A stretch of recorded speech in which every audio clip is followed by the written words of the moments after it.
Although we can't be here together, I still want to take a moment to acknowledge Indigenous lands that we're on.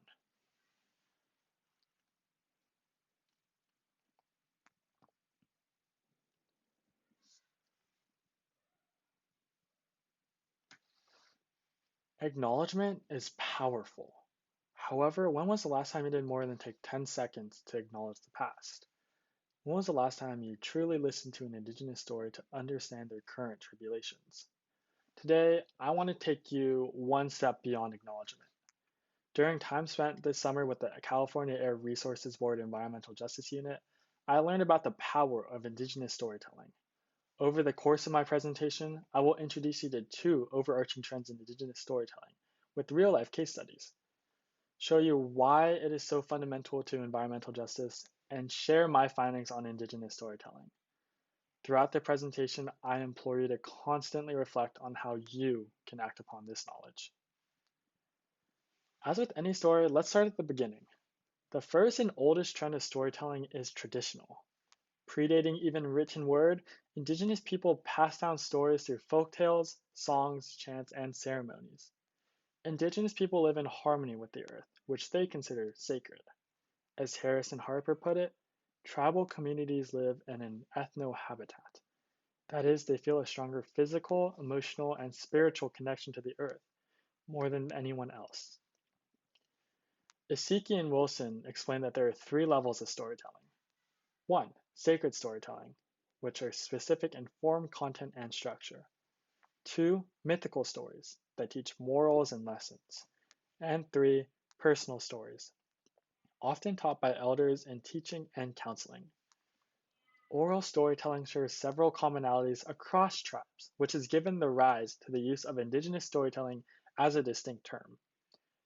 Many stories are gained from animals, plants, moons, the stars, water, and even wind. At its core, traditional Indigenous storytelling is an art form known for its rich oral traditions, is intergenerational and relational at its core, and it serves as an integral part of Indigenous identity. In particular, it is the primary way to pass down culturally built knowledge and shared history, while also instilling moral values. Interesting. But you may be asking yourself, what does this have to do with environmental justice?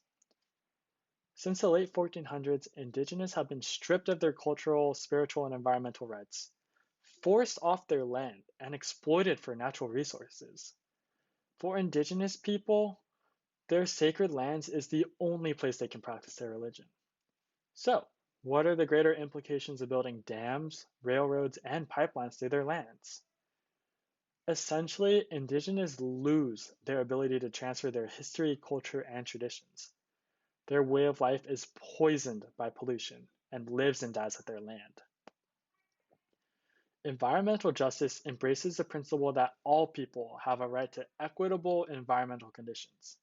Despite its powerful capability to further environmental justice goals, storytelling is often underappreciated by the outside world.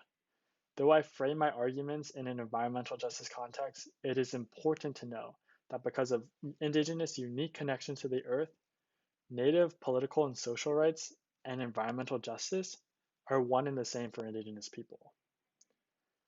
Additionally, traditional storytelling is key to biocultural conservation, as it teaches observers Indigenous worldviews, it facilitates dialogue of environmental issues, and it promotes collaboration in conservation. With a firm understanding of traditional storytelling, let's discuss real-life implications. I had the pleasure to interview Ron Reed of the Creek tribe on the Klamath River. Ron Reed and I talked about his tribe's traditional salmon ceremony in depth, where he transfers history and culture to his 5 children. Many years ago, there was an abundance of fish and salmon to last all 4 seasons. Salmon was a crucial part of everything the tribe did, and they hosted a grand ceremony every spring. Now, anthropogenic issues like climate change and dam construction have severely reduced the salmon population. Sadly, Ron fears lack of salmon will impact the ceremony. The salmon ceremony was significant in teaching his people the importance of living off the land, being one with nature, and appreciating coexistence with the great creator. Ron feels that systemic racism, quote, stripped us of our integrity, sense of well-being, and sense of identity. Even with limited access to ceremonial grounds, Ron stressed his commitment to continuing the ceremony until there is not a spring salmon on the planet. As is the case with the Creek tribe, oral story evidently remains an incredibly large part of Indigenous life and advocacy today. Now that we've learned about this trend, let's learn about the second trend. While oral storytelling is the root of Indigenous environmental storytelling, it has limited reach due to its in-person nature. This is where a recent second trend comes in, digital storytelling. Through the use of photography, story maps, films, podcasts, and social media, Indigenous advocates are able to reach a broader audience. In the words of Reed, digital media has changed the way that tribes communicate with the youth and masses. I want to take a moment to highlight this online timeline created by Ron Reed. Though we don't have time to read its contents, it's clear that digital storytelling can expose histories of forced assimilation, genocide, and environmental atrocities ignored in our K-12 books. Now let's take a deep dive into another incredible example of digital storytelling. Here is the story map's Voices of the Grand Canyon, which combines geographical maps, photographs, video, and audio to tell stories. Story maps are easily accessible and a click away from exploring. Voices of the Grand Canyon collaborates with 5 individuals, working with each one to tell their story and speak their truth. Rather than hearing me talk, let's listen together to the voices of the Grand Canyon. My name is Colleen Casca. I'm a member of the Havasupai tribe. My people, Havasupaja, which means people of the blue-green waters. My parents have always told me about this area when I was growing up in the village of Supai. Right now, the National Park Service is celebrating their centennial year of 100 years being a national park. But for my people and other tribes surrounding this area, it's really not a celebration. Once it became a national park, my people were restricted from this area. An area about south of here called the Red Butte area, Wikaruisa. It is our place of emergence, whereas when the world was flooded with so much water, they put this little girl in a canoe or a boat where she floated for days. But that's where she landed at Red Butte, the top of Red Butte. So that is our place of emergence. And Red Butte area for my people is a traditional cultural property to this day.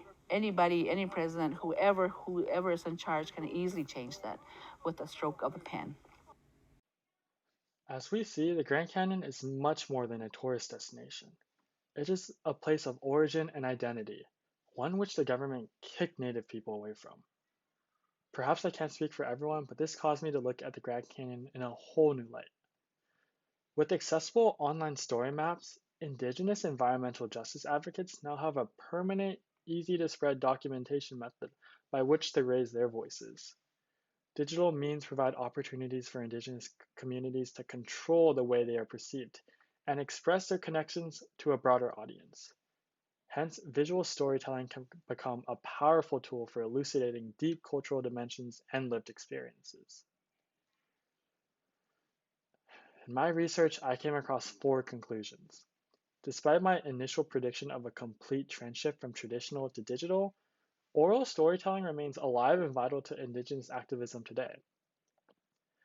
Second, while oral and digital storytelling are two different trends, they are not necessarily mutually exclusive. Digital storytelling may lack the personal connection of oral, and oral storytelling may be incredibly difficult to show outsiders in a post-COVID world. Yet story maps and films are powerful ways to store and broadcast the voices of elders, document their knowledge, while empowering youth to take their identities as environmental activists. Third, in talking with activists, I discovered their concerns over the over-romanticism of imagery in digital storytelling. Since a photograph or video is just a snapshot in time, it can fail to properly depict everyday problems and concerns of the Indigenous. Finally, there is no way to fully comprehend the significance of storytelling until you explore a story or talk with an Indigenous advocate.